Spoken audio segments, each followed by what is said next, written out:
Welcome to this edition of UpFront, a monthly program by New Hanover County Schools. I'm Ann David. Each month here on UpFront with the Superintendent, Dr. Tim Markley addresses questions, direct questions from you, the public, about district-wide issues, accomplishments, and programs. Also on today's show, we'll talk with Julie Askew, Director of Special Education and Related Services for New Hanover County Schools. She'll share with us some details about her department and the role they play in helping students with disabilities, what an IEP is, and how it works, and also how you can get support or advocacy for your child or family. But first, Dr. Markley has a few questions from you that we'll tackle before we talk to Julie. Hi, Dr. Markley. Good morning. Thanks for joining us. Always a pleasure. Of course, we have some questions from viewers. A lot of them are maybe repeat questions, but they're things that our parents are concerned about. One bit of news that we'd like to share that we've kind of discussed the last several editions is the Career Tech High School. Can you kind of go over the new developments on that? Well, we're excited about this. We are partnering with Cape Fear Community College and hopefully Pender County to create a regional high school that would serve as a vocational high school for both of those counties. It would utilize our teachers in the regular curriculum and the CFCC teachers in the vocational curriculum. We recently went to the Board of Commissioners who unanimously approved the concept, so we are moving forward and finalizing plans and hopefully look towards finding some funding solutions soon. Now, I know a lot of the parents are concerned about the career tech classes in their base high schools. Will they be removed or will they continue? No, because those serve as a feeder for kids who want to go on to a vocational school, college setting. So we think that it in fact enhances that. So if you're at a school and you thought you wanted to be a doctor, but after a while you realize, well, maybe I just want to be an x-ray technician. I've taken some courses at the high school. I'll transfer over to the vocational school, and we'll look at that as a way to get that career and graduate not only with a high school diploma, but with an industry credential. So the Career Tech High School will focus on students. What type of students are they looking for? Well, the intent is for a student to graduate with the high school diploma, meeting the state requirements, and some kind of industry credential from a certificate or up to a 2-year degree. It's designed so that you can walk out of high school and walk into a career. That's great. Well, we look forward to hearing more about that as the months come and details become more finalized. Also, there's a new pilot program, and parents have been asking about bus safety. It's a question we have all the time. But New Hanover County is piloting a new program with seatbelts on buses. Can you tell us kind of some updates on that? We are going to purchase, I think it's 6 new buses. And those 6 buses will become equipped with seatbelts, which traditionally have not been on our regular buses. Some of our Head Start buses have seatbelts. So we want to see how this program goes, and if it's something that we think has merit as we replace buses, we'll replace them with buses that have seatbelts. How long will this go on as a pilot program? Well, it'll go on out to this year, and we'll assess at the end of the year. Is that going to be, will it be a huge cost? Does the actual bus have to be replaced, or can they add them? These are new buses that we're buying as replacement buses. So we're buying these replacement buses with seatbelts already installed. Okay. So, but if we take that up, can they install the seatbelts to the old buses, or will they have to be Most likely we will simply do it as we replace the buses. Oh, okay. All right, that's good to know. I know parents are very excited about that. There's always a concern about bus safety. There's some changes going on at J.C. Rowe. I remember it used to be a pre-K center, but now there's some changes going on there. Can you update parents on what's happening with that? Yeah, J.C. Rowe has gone through a lot of iterations in its existence, from elementary to pre-K. Recently, it has been a mental health facility that was leased out to a private organization. But we've seen a growing need to look at what we're doing with students who are suspended. If I suspend you from school, you're going home. Oftentimes there's not a parent there at home to supervise them while they're on suspension, and it becomes a break in their educational process. So we want to reopen J.C. Rowe as a short-term suspension center.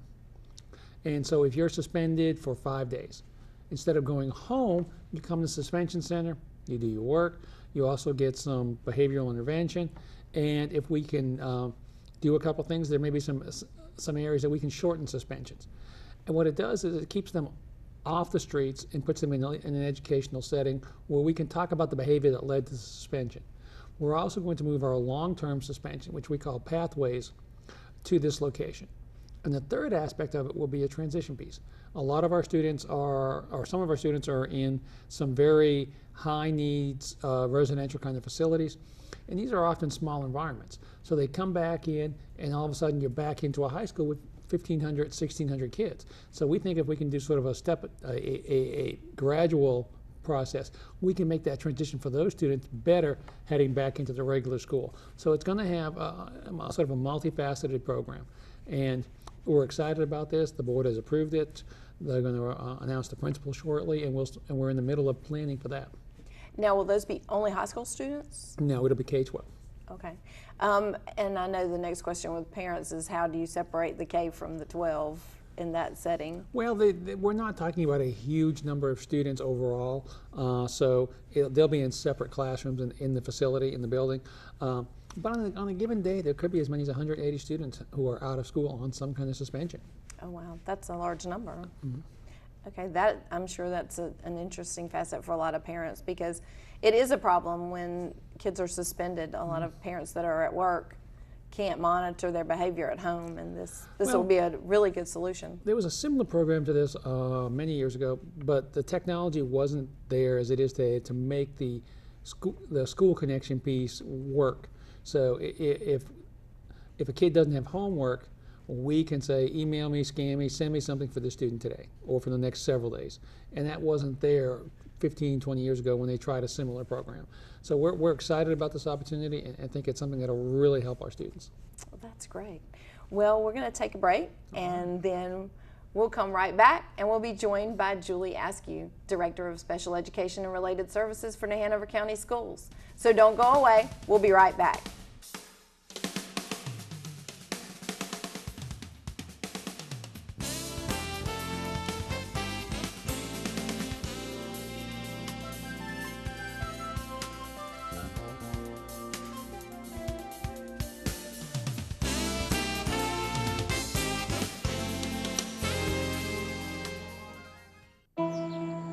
I'm only 17, but I know about investing. Believe in something, buy shares in it, watch it grow. So what if you could invest in the future? The future of kids, like a stock. Not the kind of stock that's about making money, but a stock for social change.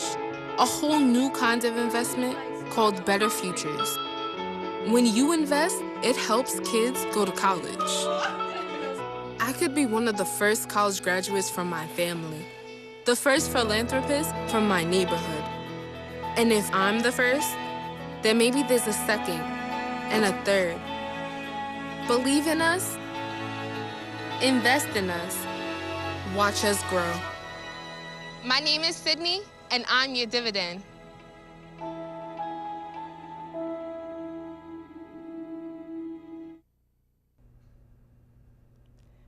Welcome back to UpFront with the Superintendent. Joining us this month on the program is Julie Askew. She is the Director of Special Education and Related Services for New Hanover County Schools. Ms. Askew's department provides a multiple of different services for children, and some of these include autism services, behavior services, deaf and hard of hearing, home hospital, speech and language pathology, and the list goes on. The goal for special education and related services is to provide children with a differentiated research-based instruction that will help support them to a successful transition to adult life. Hi, Julie. Hi, thank you for having me. Glad to have you here. This is such a topical area because the media talks about disabilities for students so much, and I know it's a constant concern for parents, making that determination, making sure their children are learning at the best they can and to be most successful.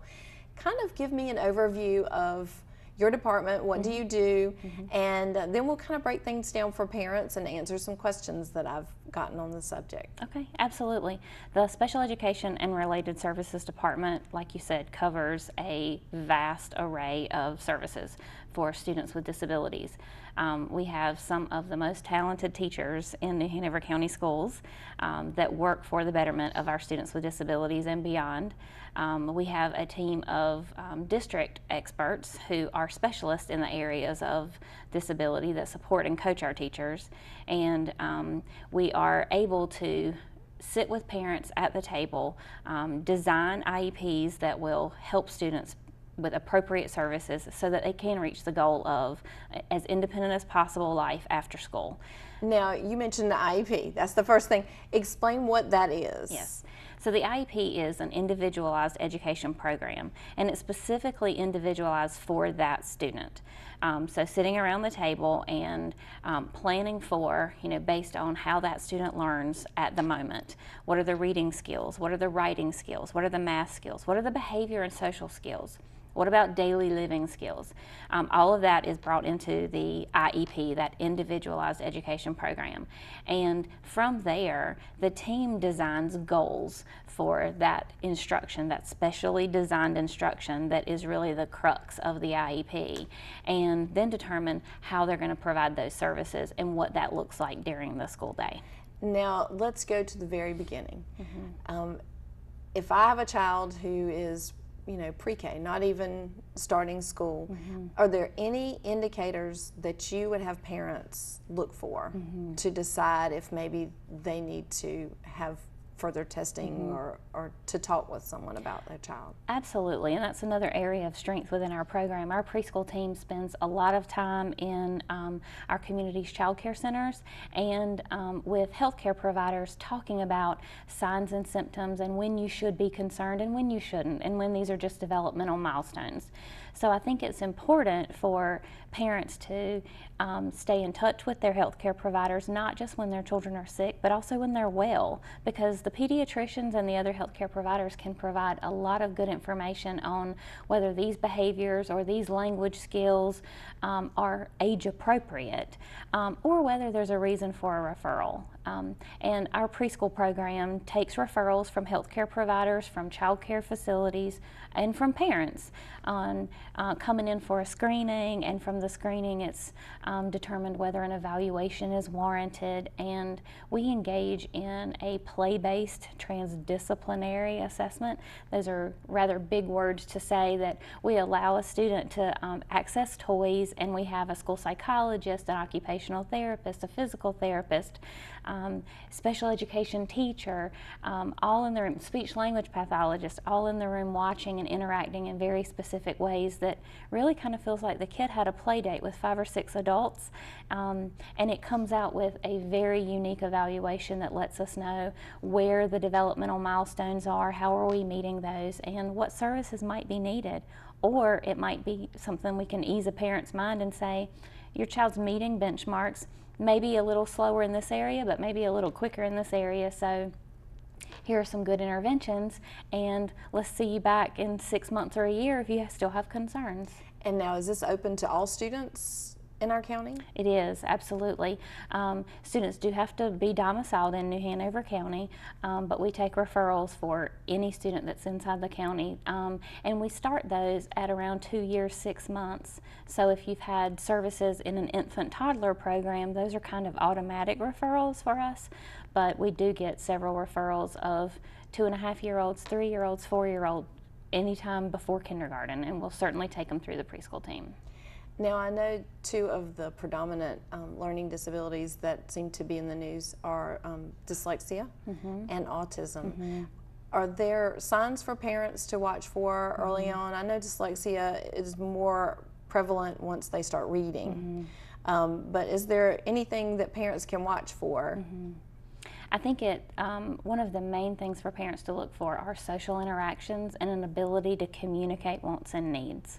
So if your little one is having trouble communicating what they're wanting or what they're needing, I think that's a good reason to see a healthcare provider or make a call to our preschool office.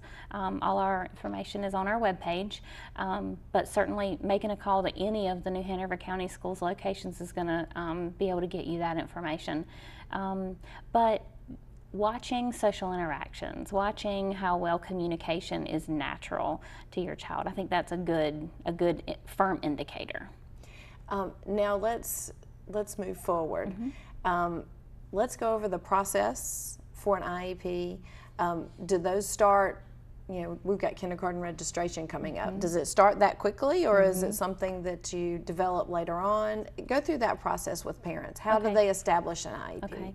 We take it very seriously, like we should, to determine that a child has a disability. We want to make sure that we're not calling a child disabled if the child hasn't had an opportunity to experience an education, a quality educational environment. So while some might say, this is taking too long, this is too slow, it's really about finding out whether the child is the one that has the skill deficit or whether they've just not experienced a good quality instruction.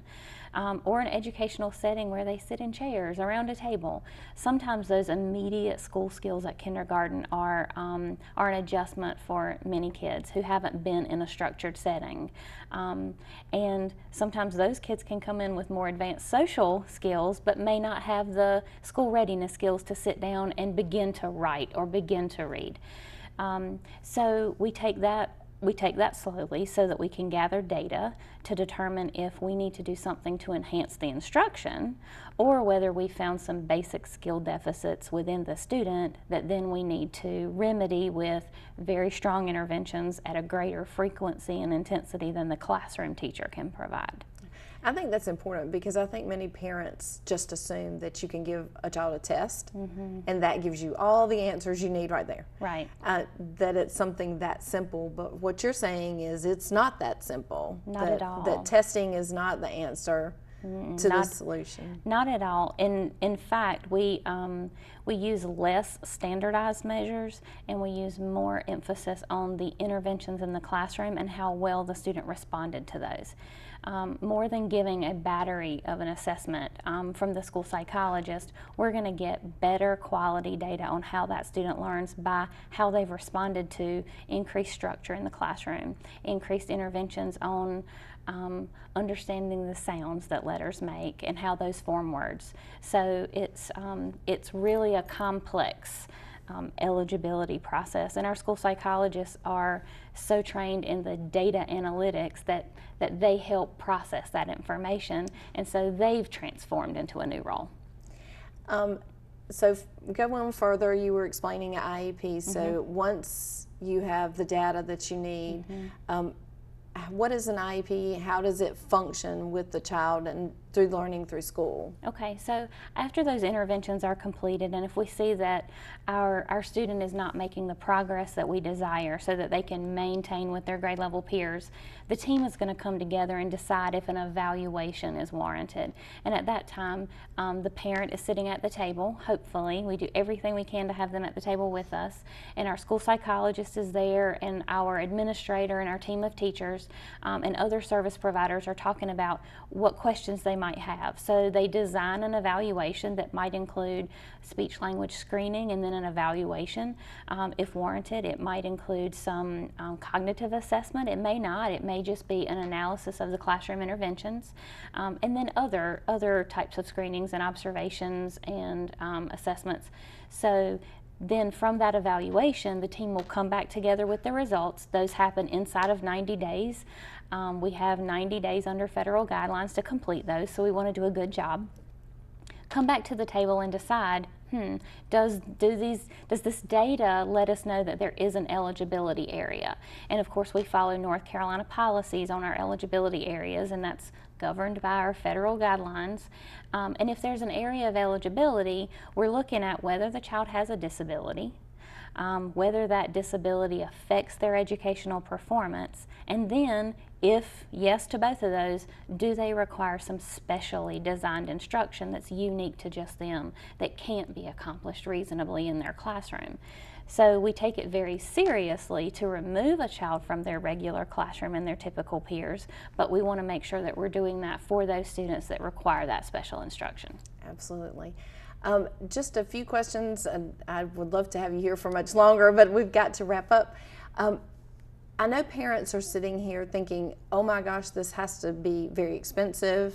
And and how do we as parents get started on this path? Can you kind of answer those briefly as far as parent services and cost involved? Sure. There's no cost to parents. This is a free, appropriate public education. There's no exchange of money with our services. So we are the ones obligated to make sure that the evaluation is completed and that we provide a proposal of what an IEP, should the child be eligible, include. And all of those are a part of the public school services. So anytime a parent is concerned, they can reach out to their school administrators. The principals and assistant principals know exactly what to do with those concerns, and also to any other support staff in the building, the school counselor, the school social worker, and if they know folks that are a part of the special education department in the building, certainly reaching out to those, but it doesn't even have to go there. Our school staff are well accomplished in handling parent concerns and are ready to answer those. That's wonderful. Well, and Julie, if you would just wrap up by letting folks know where they can get more information and contact you if they have questions. Absolutely. Our webpage that's a part of New Hanover County Schools, so it's nhcs.net. The special education page has a section that's specifically just for parents that has information on a lot of the things that you've asked about, also parent trainings and our phone number there. And at the bottom of the screen, there's a chart about if I have questions on, who do I call? And it gives the different common questions and who parents can contact, and certainly call our office. Thank you so much. Thank you've you. given us a wealth of information today, and I'm sure it has helped parents a great deal and probably sparked some interest in checking into things further. Whether they're in public school or private school, you offer so much to the students of this county. So thank you for joining us. Thank you for asking great questions. Thank you. Now don't go away. We'll be back with a few more questions for Dr. Markley. And if you have a question for the superintendent to answer about our school system, we've got the information for you right now. So get out a pen and paper and jot down these details. If you would like to have your questions about issues relating to our school system answered by Dr. Markley, then visit our school system's website at www.nhcs.net and click on the Parent tab, and then click on the Superintendent on the left side of the screen. There you will find a submission form for your questions. You can also send your questions by mail to New Hanover County Schools, attention UpFront, 6410 Carolina Beach Road, Wilmington, North Carolina, 28412.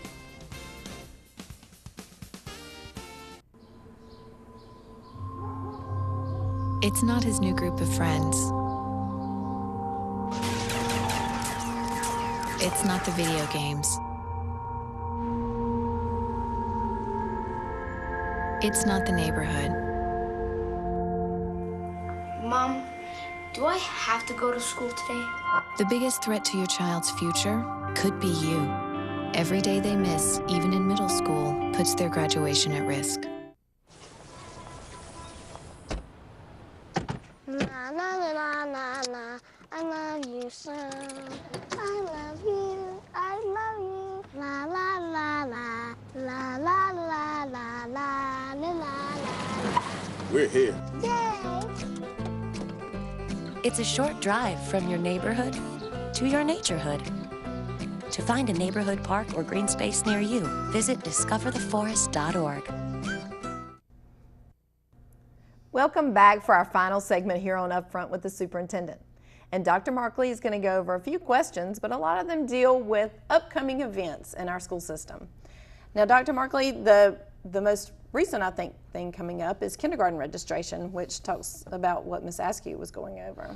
Typically, our kindergarten process starts in February, rolls into the first few weeks in March. So we send letters home to folks about that. But a lot of folks, I think, may have can go by the elementary school in their area and talk to the folks about that. And there's also additional information on our website. So it's amazing. We're just over the halfway point, and we're already starting to plan for next year. I know, time just goes by so quickly. I know coming up soon are athletic screenings. Do you kind of want to go over the process for that? That's another one of those issues is we're getting ready for next year. And we offer athletic screenings at a almost free or reduced cost to most of our students. That is also available on our website or by calling your school and talking to the folks in the athletic department. Now, I know one of the big concerns with parents is election day, because so many of our schools are polling places. Now, that's being handled completely differently now. So can you kind of brief parents on that? Yeah, we worked with the Board of Elections to try to schedule our work days on primary days. Well, if you looked at last year's calendar, that day was in May.